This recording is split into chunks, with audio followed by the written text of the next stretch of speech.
United we're as strong as a mountain. This is Steve Zeltzer with Workweek, and we've been covering the whole struggle of federal workers and the attack on federal workers, their right to organize, their right to have a union, and what this means for federal workers and the working class as a whole, because federal workers are at agencies all over the United States. And joining us today is David Gonzalez. He's American Federation of Government Employees, 2nd District Vice President. Welcome to our show, David. Thank you, Steve. It's an honor and pleasure to be here. So, David, why don't you talk about who you represent and what your union is about? As you said, I'm the 2nd District National Vice President, and my area coverage is from New Jersey, New York State, and all the New England states, all the way to Maine. AFGE, we're a federal union, and we represent the federal employees, all the federal employees in various agencies from the DOD, Department of Justice, VA, EPA, HUD, Department of Ed, all the federal agencies. We have members in various federal agencies, and we have 800,000 members. So we're diverse and big organization. And under Project 2025, that project which President Trump denied he was aware of, didn't know anything about it. Part of Project 2025 is to privatize public services and to say that public workers and federal workers can't have unions. You think that what's going on now, and maybe you can talk about what the federal government has done to disenfranchise your members and public workers to have union rights and to be able to organize? Basically, President Trump has launched an all-out attack on the federal workforce and federal labor and federal labor union, AFGE. We think it's in retaliation because we stepped up and we challenged him when initially when he first launched his attack with USAID and the probationary employees and so forth. We have a lot of litigation.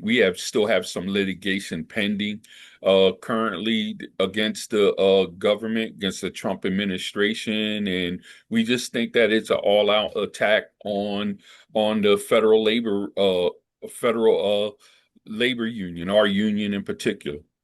And what exactly has Trump done to prevent your union from organizing and also representing members? Oh yeah, he signed an executive order, basically taking collective bargaining rights away from our AFG members in our agencies, taking away contracts that have existed for over 50 and 60 years, and taking away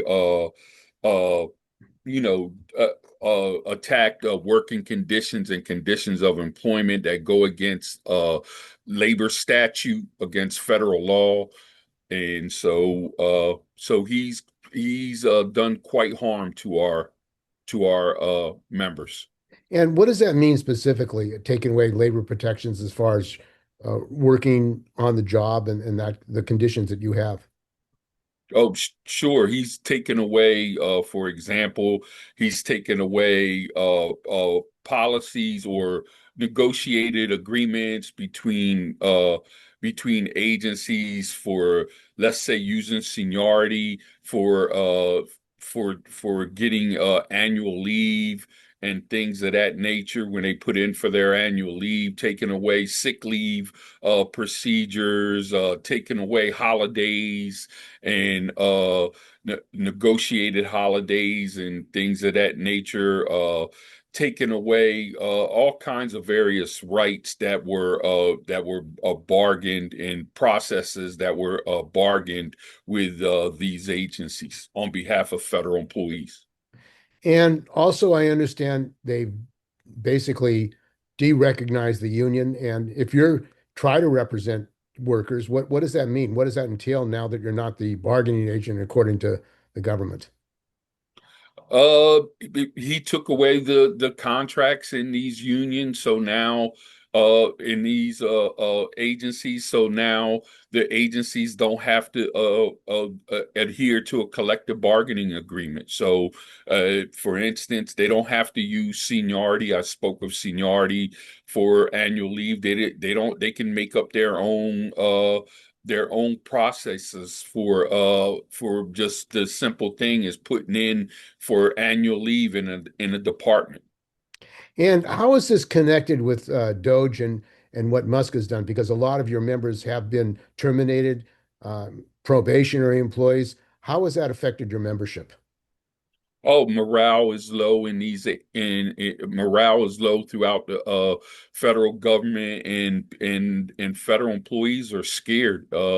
They're scared for their jobs. They're scared for uh for their employment, and nobody wants to lose their job. So so the morale is definitely low throughout the federal government. And there have been protests around the country, particularly this coming June 6th. There's going to be a protest of VA workers Yes. and also vets who are w worried that they're not going to be able to get the benefits that they need to survive. Their high level of suicides, rate of suicides among vets, phone services, all kinds of service. In the Veterans Administration, what has this meant to your members and also to veterans getting the services they need to keep going? Well, a third of the federal workforce are veterans. Veterans, they basically, when they serve when they serve their country, they just basically come home and they just switch uniforms, and they go into the civilian workforce in the federal government, continue to serve the American people in a different fashion. So, in the VA, they want to lay off 80,000 VA employees this coming month, and that'll cripple the VA. As it is, the VA is already short-staffed in a lot of areas, and especially like in nursing and doctors and things of that nature. So they're already short-staffed and suffering in the VA, and so this is political suicide that the government is doing for against the veterans when they're talking about laying off 80,000 VA employees. And like I said, a third of the federal workforce are veterans. And when you spoke about the probationary employees, that includes probationary employees that are veterans that come home and they get a job in the federal government, and they just switch uniforms, and they're still continuing to serve the American people in a different capacity.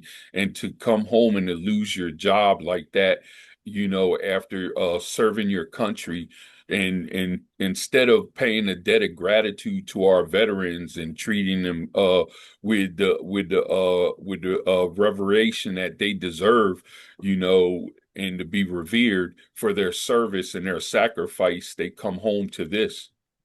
And the termination of probationary employees, the justification of that, uh, apparently, from reports, was that for cause when there was no real cause. And has that caused a situation where these people who have been laid off, these federal workers who have been laid off, can't even get their unemployment, can't even get compensation to keep going and pay their bills? Absolutely, absolutely. There's been issues with unemployment. State governors had to step in and assist the federal government. We've been working hand in hand. I know in my district, I've been working with the state politicians, with governors and state political figures to assist and to take the red tape out of trying to get unemployment and different things for the federal workers who have been displaced. And the issue of the government saying they want to get rid of diversity, uh, they don't believe that. I mean, they're even trying to say that they don't even want to teach about the Civil War anymore and about slavery in this country. Large number of public workers are black workers. They've been able Mhm. to come into civil service. What is the relationship of that to what you're facing? You think that it's particularly targeting black workers in the United States? Actually, absolutely. DEI is it's not just about race when he attacks DEI because DEI has the disabled, whether we're going to have a ramp in the federal workforce, whether we're going to have handicap parking out there for those people who work in the agency who needs to be close to an entrance and those types of things. So it's not just about race, even though we feel in a lot of areas that he is targeting by race, but you know, working in the federal government is a pathway to the middle class for most African Americans that are employed and veterans coming home. That's a straight pathway to the middle class. And by taking away these opportunities of working in the federal government, that he's taken away the pathway to a middle class lifestyle for American patriots who serve our country. And this issue of dismantlement of agencies, so they believe that companies should regulate themselves. We don't need EPA, we don't need OSHA, and your members are in these agencies. Uh, what is this going to mean to the American people if these agencies are eliminated? The Department of Education. I mean, there's so many agencies that they want to basically destroy. Is that the dismantlement of the government? And what is it going to mean for working people in this country and your members? Well, it's loss of jobs again for our members, but for most important for the American people, I was just uh I was just reading today how NOAA he's got rid of all the meteorologists and stuff in NOAA, and here we are coming on hurricane season, and in a couple days we're gonna hit hurricane season up until October, and they don't even have enough meteorologists to predict the weather and things of that nature to overnight and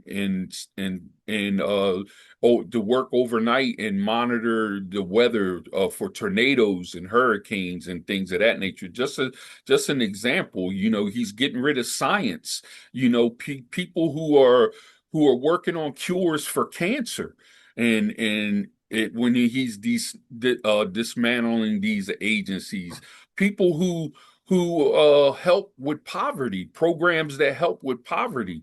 In the reconciliation budget, they want to do away with SNAP, after school programs, feeding programs for our kids when they go to school. Most of those programs, like for instance, those feeding programs in schools. If you look in the inner city, studies will tell you that most of the time that's the only meal that a lot of children receive is when they go to school.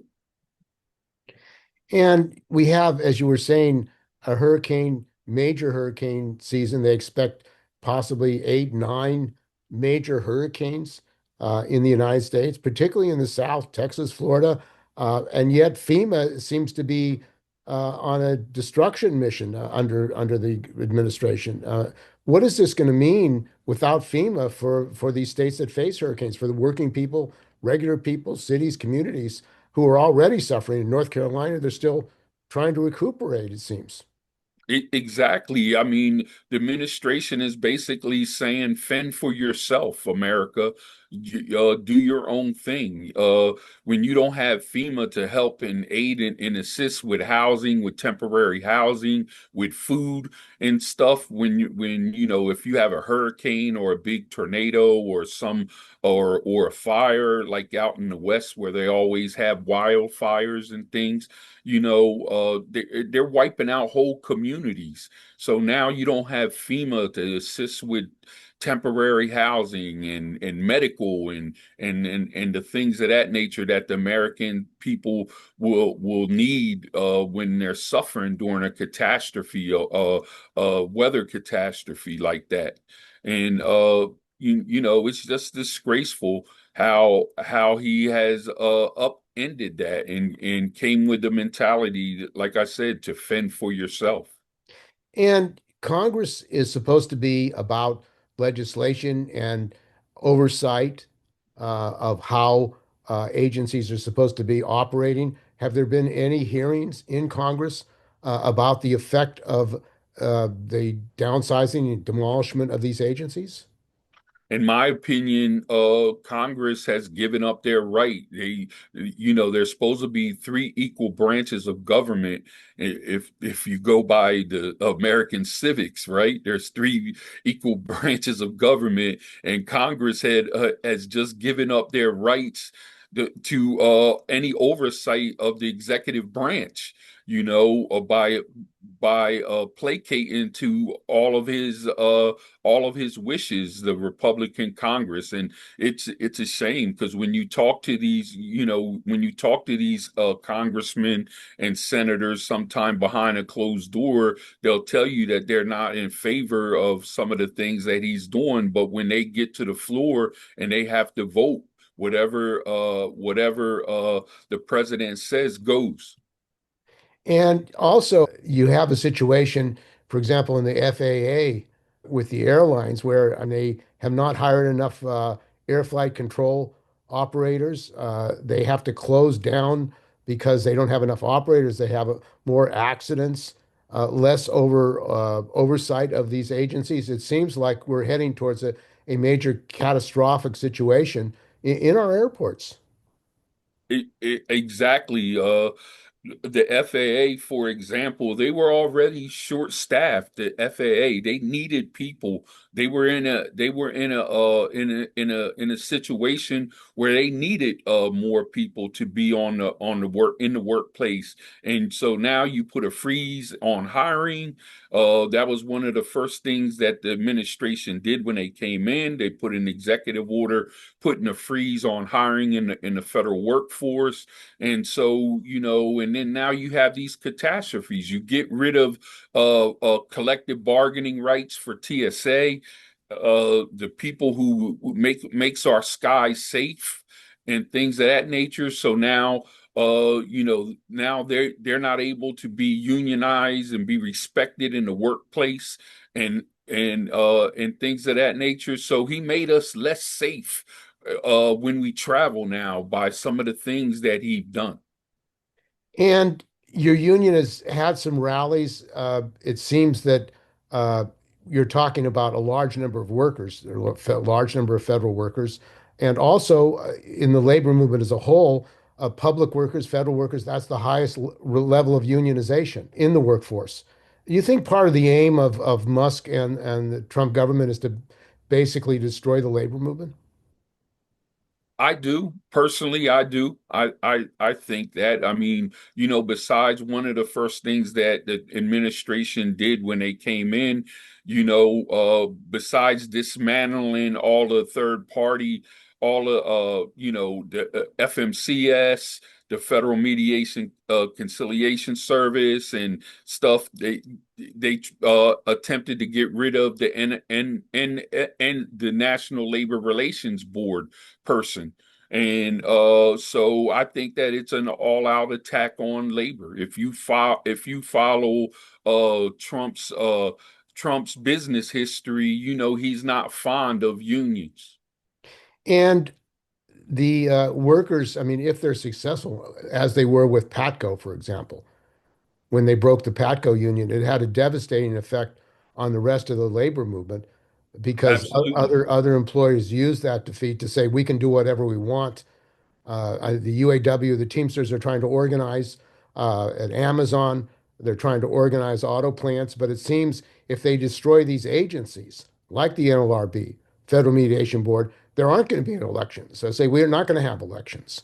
What does that mean for our labor movement? Because it seems like it's an existential crisis as far as the government agencies, which were set up as a result of mass movements of the 30s, general strikes, occupations. They set up the NLRB to allow for a procedure for unionization, organization. It seems like that's being undercut and really eliminated at this point.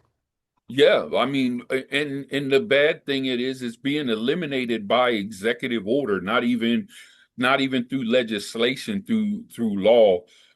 He's writing an executive order and crippling the labor movement as a whole. And it's going to have a devastating effect on, as I said earlier, when statistics already show us that when you belong to a union, that's a pathway to the middle class. So now you're basically saying that you're for the American worker, but you're taking away their rights to negotiate wage, their rights to health care, to proper health care, their rights to pensions and retirement benefits. So basically, you want to take away their rights and keep them and put them in poverty and take them out of the middle class. And there's going to be a military parade for Trump's birthday on the 14th anniversary of the military. And apparently he's going to have big banners up of his picture. It sounds like he's acting like a king.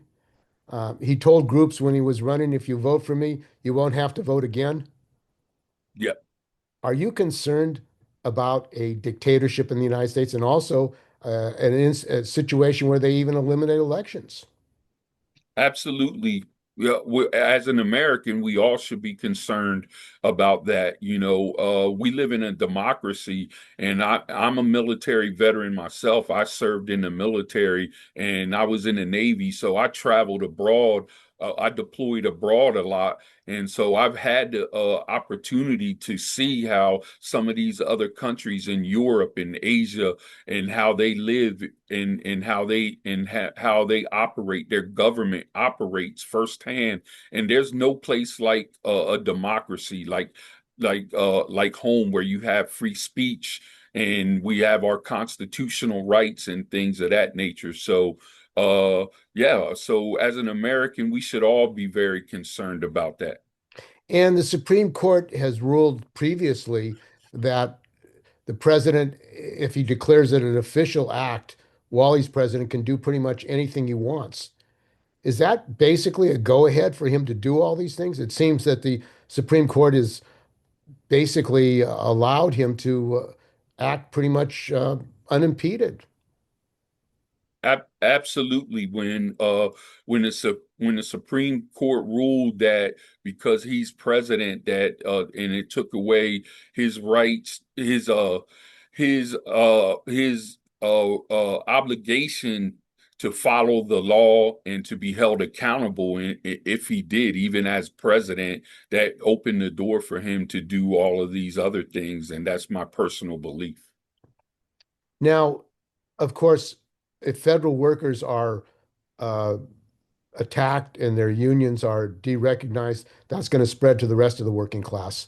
As we talked about, as far as PATCO, that was used to the defeat by Reagan of the PATCO workers was then used to destroy other unions throughout the country.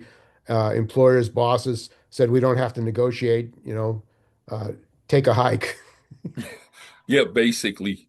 Yeah. I mean, I'm very concerned about that. I'm very concerned about the attack on labor and our union, especially, I think that he has a personal vendetta against us because we was one of the first federal unions that came out on him as soon as he launched his first executive order on our members.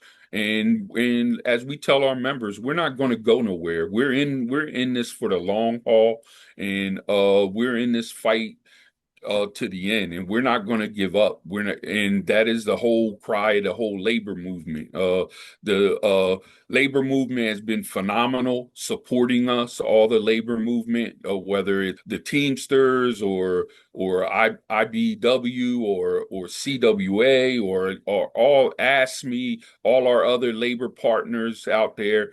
Uh, uh, they've been phenomenal in their support for the federal workforce and for our union.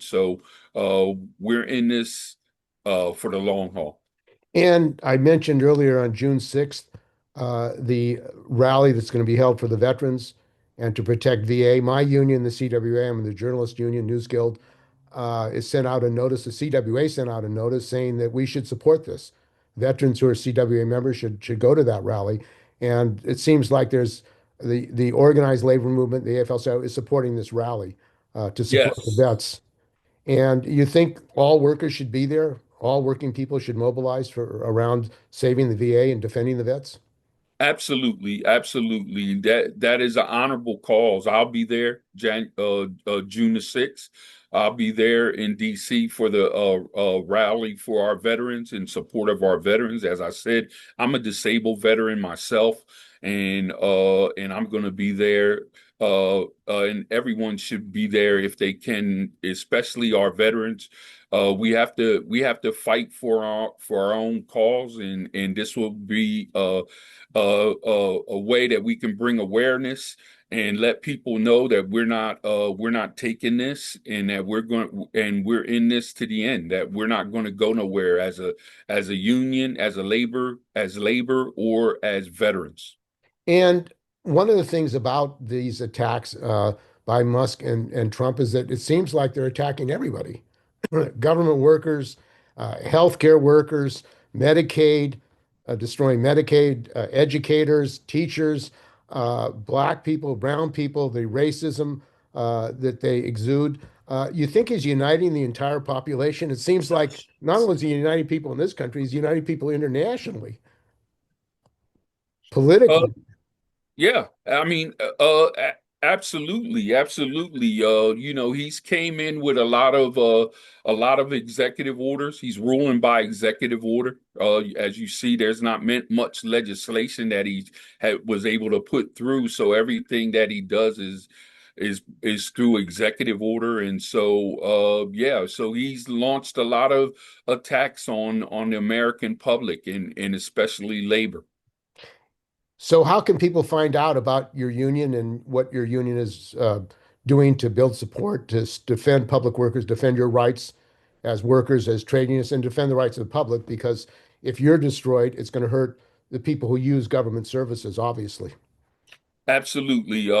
I did an interview a couple weeks ago for the Teamsters, and like I told them in my interview, I gave them an update rather for the Teamsters Union, letting them know what was going on, giving them an update on what's going on with us. And like I said, he's coming for us now, the federal workforce, and then he's going to come for you next. We're just low hanging fruit because we're federal employees. So he's able to get to us quick. And then after that, he'll reach out his arm. People can support us. They can go to afge.org. That is afge.org. And there's all kinds of information on our webpage that will give them how they could help us and contribute to the cause and to the fight. And we'll be glad to have anybody who's interested in fighting for labor, and Okay. especially the supporting our federal employees and our veterans. Okay. Well, thank you very much, David. We've been talking with David Gonzalez. He's with American Federation of Government Employees. He's the second vice president, district vice president, representing federal employees in the Northeast. So thanks for joining us on Work Week. Thank you, Steve.